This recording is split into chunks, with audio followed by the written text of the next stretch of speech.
world of football with a soccer perspective. This is Soccer Today with Duane, Rollins and Kevin Laramee, live on the Sports Podcasting Network. Good day, good night, and welcome to Soccer Today for Thursday, October 3rd, 2019. I'm Kevin Laramee, joined by Duane Rollins. As always, joining us today live from Washington, D.C., Charles Boehm, to talk about U.S. men's national team, talk about MLS, just to talk about the beautiful game. Charles, how you doing today? I'm doing great. It's always a pleasure to be with you, gents. It's good to have you back, Charles, on the eve of decision day in Major League Soccer. I think that when they cooked this up earlier in the year, they would have hoped there was still a battle for the top of the conferences. That's not to be, but there is still lots to play for in terms of playoff positioning. But before we get into that, let's talk a little bit about the U.S. men's national team roster, which dropped yesterday, which is, of course, of special interest to our Canadian friends for once, because they're actually going to play the Canadian national team. A lot of pushback online when the roster came out. Is that just U.S. fans being angry still, or is there something legitimately there? Short answer, yes. There's yeah, I mean, look, the general vibes around the program have been in the toilet since Cuba, and those in south of the border, you know, that's a one-word term that needs no explanation. North of the border, just to be clear, we're talking about the incredible collapse at the end of World Cup qualifying 2018 in Cuba, Trinidad and Tobago. So that was October, a little under 2 years ago. And really, things are still there hasn't been enough, I think, for fans, enough positive developments since then for fans to hang their hat on. So, every roster drop is going to get second guessed, and I expect that to continue until there's some big breakthrough. And so it is here. And there's a lot for a kind of a jumpy, critical, frustrated fan base in general. And right now there's that's all sort of amplified. We've got a dual national. I don't know if not a crisis to me, but clearly some people consider it a crisis unfolding with Sergiño Dest. You have sort of Greg Berhalter's particular style, his tactical implementation, coming up on a year of him being in charge. And in general, just people's frustrations, I think, with the player pool, its lack of depth, the questions about its overall quality and so forth. Now you're entering into the Nations League, which is new for the United States, their first entry into this. We're well used to it up here, having gone through the qualifying process and played Cuba twice in the last cycle. A lot of U.S. fans aren't happy with this. Jurgen Klinsmann said that it was a waste of time and it was holding the big countries in the region back. What are your thoughts on the Nations League, and is it something that U.S. should be focused on to do well in? Well, the obvious first response is, a country in the United States' position can't necessarily be choosy about competitions and what it values. I mean, this is official FIFA competition. Players that take part in it are cap-tied, which has been a topic around Dest's declining the call-up this month. I don't think Jurgen's wrong, right? I mean, Jurgen Klinsmann, again, it's another example of sort of a face and a persona who captures the ire or the admiration of the fan base in one direction or another because of his past history with the program. He's good at analyzing things and calling attention to issues. Now his tenure as head coach proved his limitations in actually solving those problems, but I don't think he's wrong in the sense that the big nations, and I certainly this is the Mexico, even after the failures of the recent past, the U.S., and I'd say hopefully that Canada eventually grows into this kind of designation too, and Costa Rica is there as well. The unique geography of CONCACAF means that there's always this big gap between the haves and have-nots, the giants and the minnows and so forth, and that's an accident of history and geography that really does color everything that happens in this region. That being said, there's the CONCACAF Nations League is a reflection of FIFA's sort of wider shift towards these quote-unquote more meaningful international games other than qualifiers. And so, as Berhalter pointed out yesterday in his conference call with the media, there's not much you can do. And when UEFA's adopting the Nations League, instantly that cuts out a huge swath of nations that the U.S. or Canada or Mexico might want to play in friendlies to challenge themselves, right? So therefore, when you're sort of handed that that challenge, creating meaningful matches within your confederation is probably a decent consolation, and it gives a little more meaning to things. It gives an edge to things. I personally think that even CNL, even if it's a flawed and new competition, or we're not sure how much it really matters, it's still real. There's something on the line, and that's something that even the biggest, toughest friendly doesn't necessarily offer. So I think the stars have aligned in a way, I think, to make it an interesting one for the U.S. and Canada.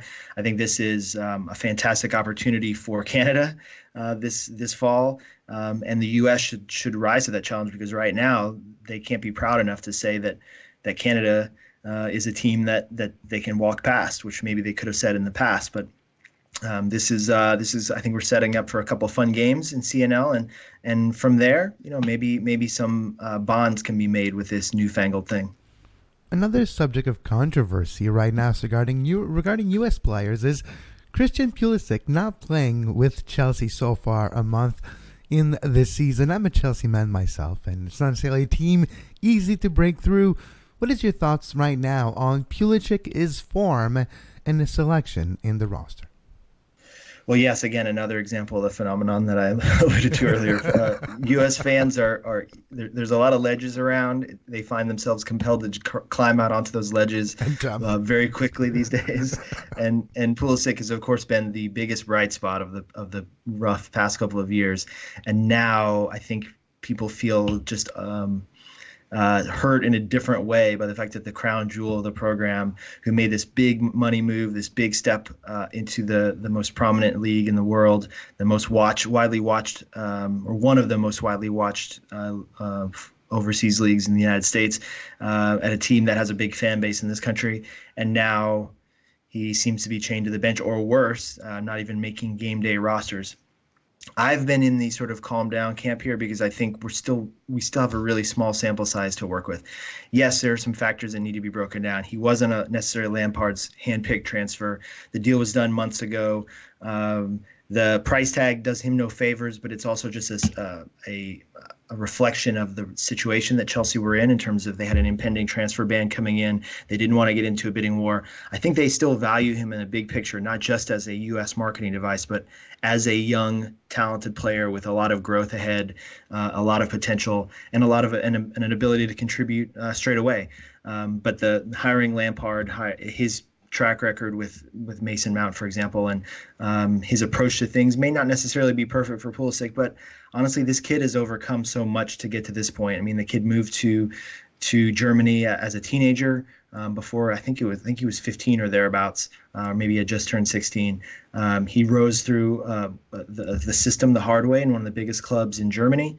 He's taken on a big load on his shoulders for his country at a probably too young of an age to fairly be handed to him in that fashion. And he's dealt with every challenge thus far really well. So I expect him to face up to this challenge too. It's just that the early returns do give us a little bit to fret about here.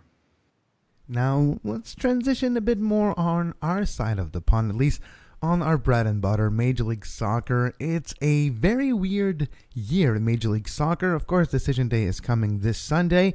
When you think overall, we'll just look back a bit. When you look in your rearview mirror and you look at the 2019 season, what's the storyline that for you really describe the season as in a nutshell? I think that sort of the soccer capital, all the gravity of soccer in the United States, at least, and maybe you guys would count Canada in this, I'm not sure, really shifted west to LA the second year of LAFC. That club dominated the regular season standings. They won the Supporters' Shield with a couple of games to spare. They've played gorgeous soccer. Their star player, Carlos Vela, has blown away records and is continuing to take aim at them even now heading into the final weeks of the season. But the fascinating part there is that the Galaxy across town, as flawed as they obviously are, have been unbeatable for LAFC. LAFC have still yet to get a victory against the Galaxy. And the whole Zlatan Ibrahimovic versus Vela comparison, the power of Zlatan in big games, the psychological aspect of the rivalry. That's all been really really fascinating, and I think that's shown why MLS has put so keen to put two teams in that market. Why they like having two teams in those big markets like New York and LA. And now we all wait to see if LAFC can make true history, and continue on and win the big trophy, the MLS Cup, in the postseason. You neglected to mention LAFC's greatest player, that of course being Mark-Anthony Kaye. We are in Canada here. I thought you might say Dejan Jakovic, which I was going to say, yes, that was a grievous oversight on my part. But yes, there's a good little contingent out there, which is another fun aspect of their success. There you go. Let's go to the other side of LA. You briefly mentioned there. This question's going to be broad, but you take it anywhere you want. Could you explain the LA Galaxy to me? Short answer, no. I am routinely mystified by this team. I mean, it really is. They've taken over the FC Hollywood moniker that people once, I think it was Bayern that was maybe one of the first ones to have that attributed to them. They have a high ceiling and they have a very low floor. I was actually editing for the league website the match against Vancouver on Sunday. And again, they've brain farted in the past this season. They had an incredible one, although it's a very different team in a lot of ways. At the end of last year, going up 2-0 at home in a game they needed to win for their playoff to qualify for the playoffs on decision day last year, and they managed to throw away a 3-2 loss to a team that was already out of the postseason picture. So it's incredible that they've made so many positive changes this year. They brought in, I think they upgraded in terms of their coach, Guillermo Barcelotto. They got Zlatan happy with a bigger contract. They upgraded. Dennis Teclosa, their GM, has done a lot of really good work in terms of building an international network, bringing in talent to upgrade the squad. But the defense is still so leaky. It's still so seemingly unfocused at important times, prone to these incredible gaffes and breakdowns. And the Whitecaps game was really just mind-boggling to watch the way that unfolded. It's just. You really have no idea which Galaxy team is going to show up on any given day. And it's like if Zlatan's up for it, they've always got a chance. But if the defense is having a bad day, they can lose to anyone. And they have. They have. Just about, yeah. Let's turn our attention to the East, and I'm going to ignore NYCFC. I think we all agree that they are the favorite in the East right now based on their form in the last half of the season. But I want to talk about a team that I think universally has not gotten the respect it deserves for the play it had this year, and that's, of course, the Philadelphia Union, who are sitting right there. They could potentially host MLS Cup if they got out of there and the right things happen on the wrong side, but no one, in my mind, is really talking about the Union. Should we be talking about the Union more? Yes, I think so. I've been really impressed with what they've done. One, they showed faith in Jim Curtin, who's been on the hot seat repeatedly over the years. They've brought in a new technical director with a kind of a new perspective last year, and over the winter Tanner implemented his philosophy a bit and gave them a little bit more well-roundedness. This is a team that can do so many things at a fairly high level. They can press. They can play against the ball well. They can make your life difficult as an opponent. They can keep the ball. They can ping it around. They can build up. They have an interesting mix of veterans and youth. They've got this long-term project with their academy and their homegrowns that is slowly but surely, I think, starting to tick over and approach a real tipping point in terms of talent identification and production. They've got an interesting mix of veterans, of guys from overseas, domestics, and I think they reflect their city in a sense. They have a blue-collar nature about them, but they also have a bit of classiness. And again, they've still shown themselves prone now and then to bad results and bad performances, but I think they've really smoothed out some of those rough edges that were there in the last couple of years. And they're fun to watch. I think they're enjoyable for the neutral, which you can't necessarily say about every team in this league that doesn't have a big marketable superstar, which applies to them.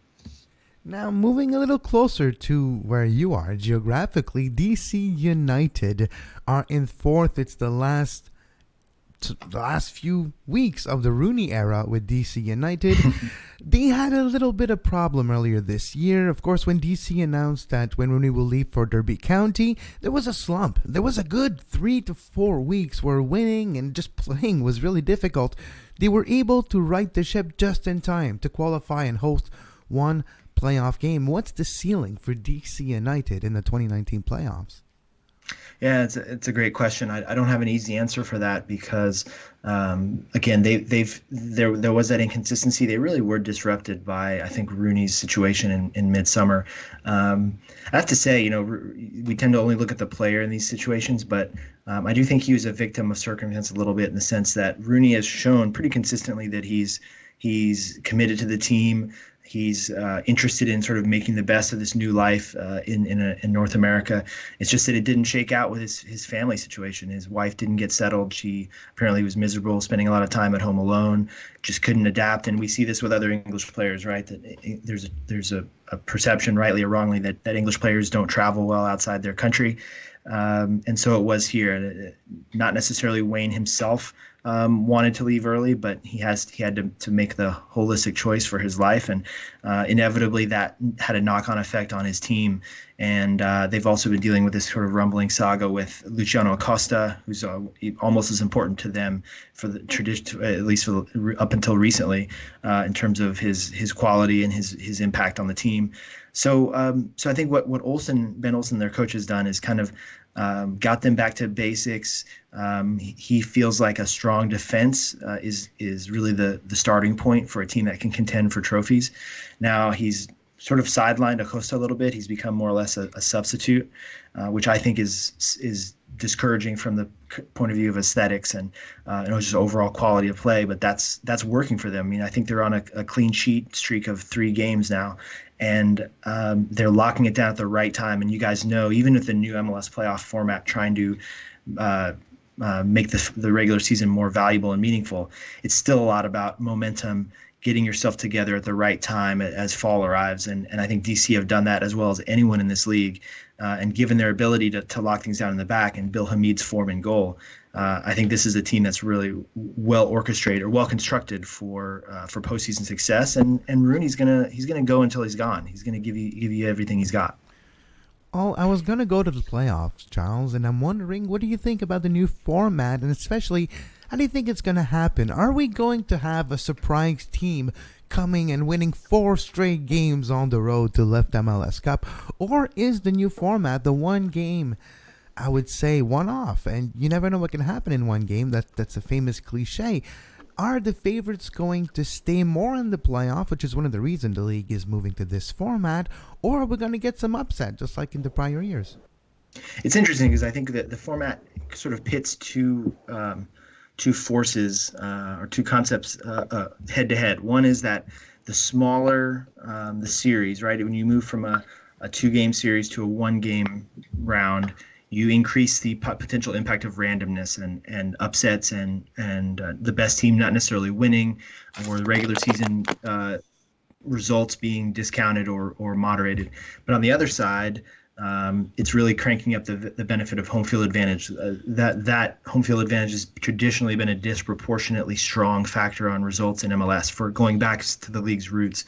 And then there's a whole discussion around why that is and how that is. But I'm curious, and I don't think anybody really knows for sure how this is going to play out in terms of which of those factors is going to be more decisive or powerful. I will tell you guys, when the Seattle Sounders came through DC a couple weeks ago, had some interesting conversations with those guys after their loss to DC, and their goalkeeper, Stefan Frey, who's one of the, I think, smarter guys in the league in terms of his understanding of the game, his ability to communicate with media. And he said, I know in the old days it was like you could kind of sneak into the playoffs and then you had a chance, right? And if you get past the knockout round, you're going to at least get one home game.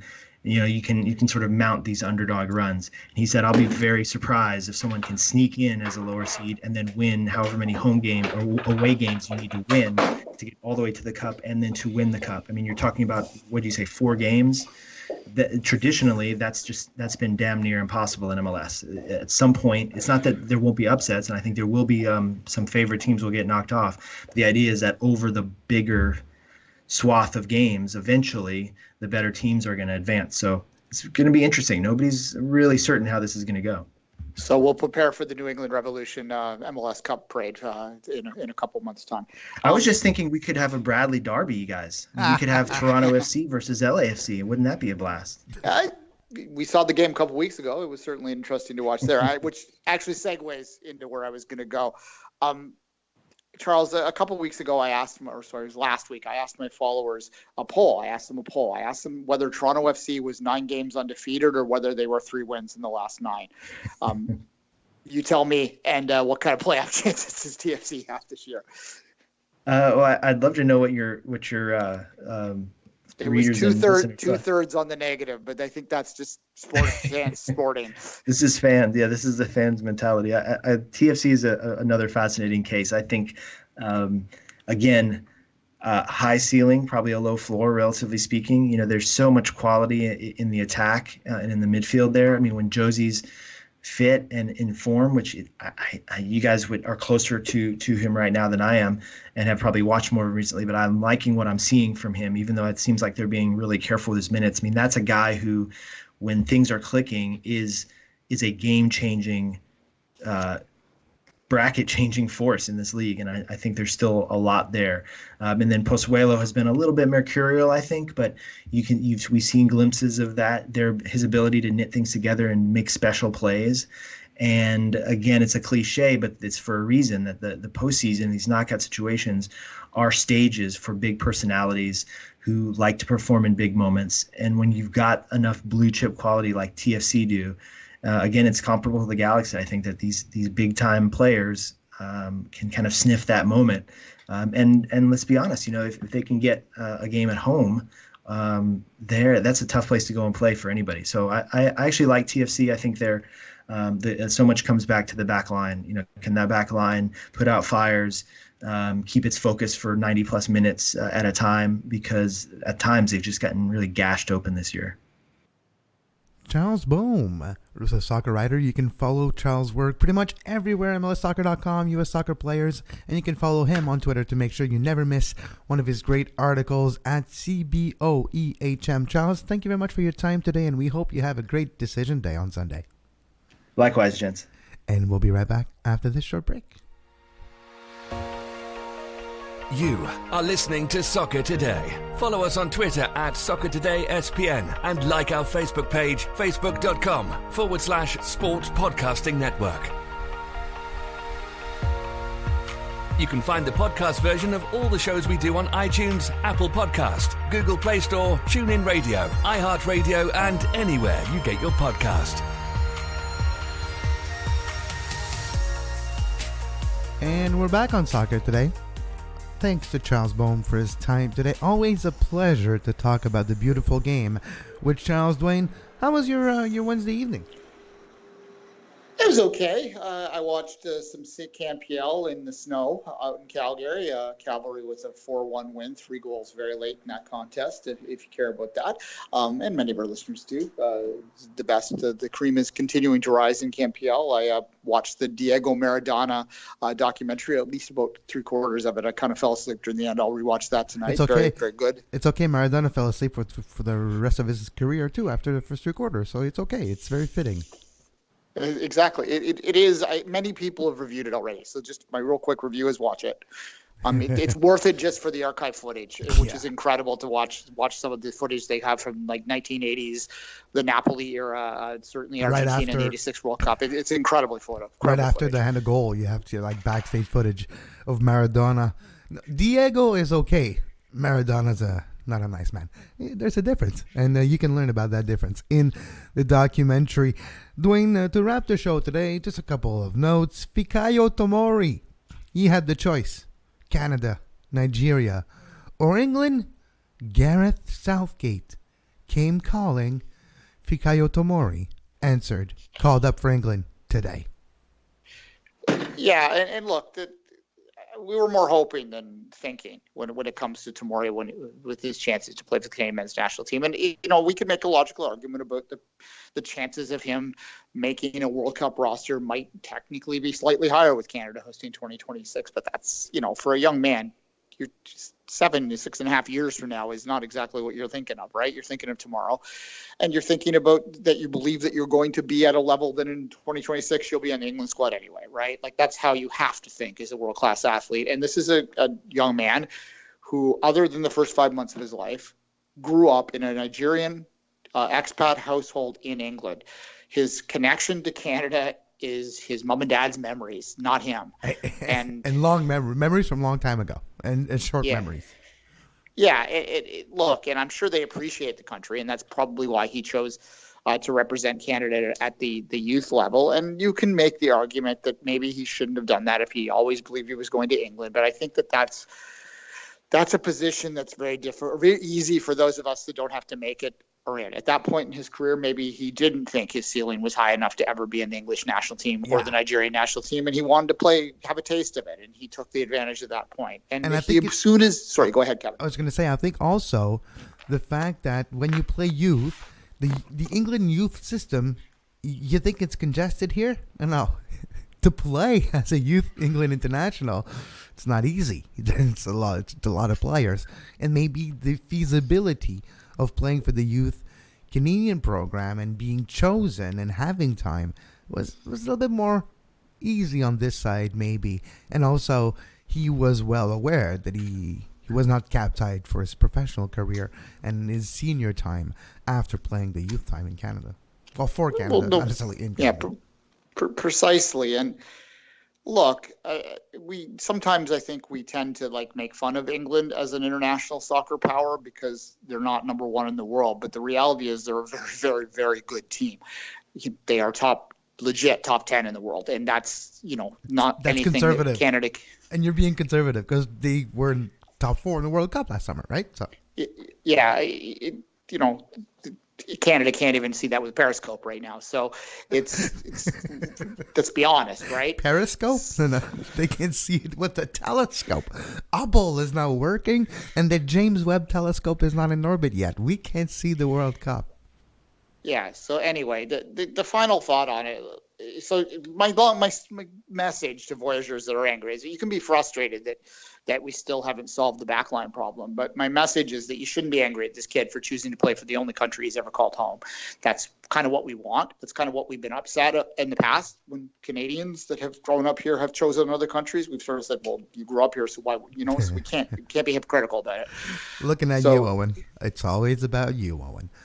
No. At any rate, my final thought, too, is that in some ways, Tomori was going to be a Band-Aid over a problem we have in our development right now. And to have that Band-Aid ripped away is going to force us to stare it down and solve it ourselves. And I don't think that's necessarily a bad thing. In the immediate future, obviously it is. He would have fit right into and made Canada a much better team immediately. But long-term, Band-Aid solutions aren't going to fix long-term problems. We need to develop better defenders, period, end of story. And I think the CanPL is starting to show that it might be able to do that over the course of time. I'm not suggesting that CanPL defenders right now should be pegged out. Well, we have one that's been pegged out and put on the roster, but I do think that if you bring in some young defenders, let them develop at the professional level as defenders, get that training day in, day out from their 18, 19, 20.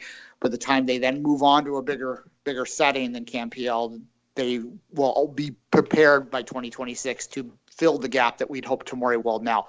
Doesn't solve the problems for right now. We got to get our players step up and play as a team and do the things they need to do. And I think, as I've said before, when we talked about the roster on Two Solitudes yesterday, which you can listen to for $2 a month or more with a donation to our Patreon page, what we said is they got to lean into what you're good at. And Canada has a lot of strength up front. I think we're going to have to win games 3-2. And that's going to be fun and terrifying, but should be fun.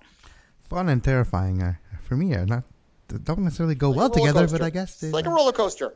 Yeah, like a roller coaster that actually your little wagon goes off the track for a while, then comes back on the track, scared the living crap out of you. But yeah, as Duane mentioned yesterday on the Two Solid Soccer podcast, Duane and I did go deep in the roster. We went position by position, and we looked at the decision by John Herdman to pick these players for the Canada-USA game on October 15th at BMO Field. Before we say goodbye for today, Duane, tomorrow morning, tonight, there'll be a new show on the network. For all the fans of hockey, we have a brand new show Patrick Williams, David Foote. Patrick Williams writes for NHL.com, been covering the American Hockey League for a long time. David Foote as well, one of the voices of the Belleville Senators on the hockey side. The American Hockey League also covers the team and works in the radio in the Quinte region.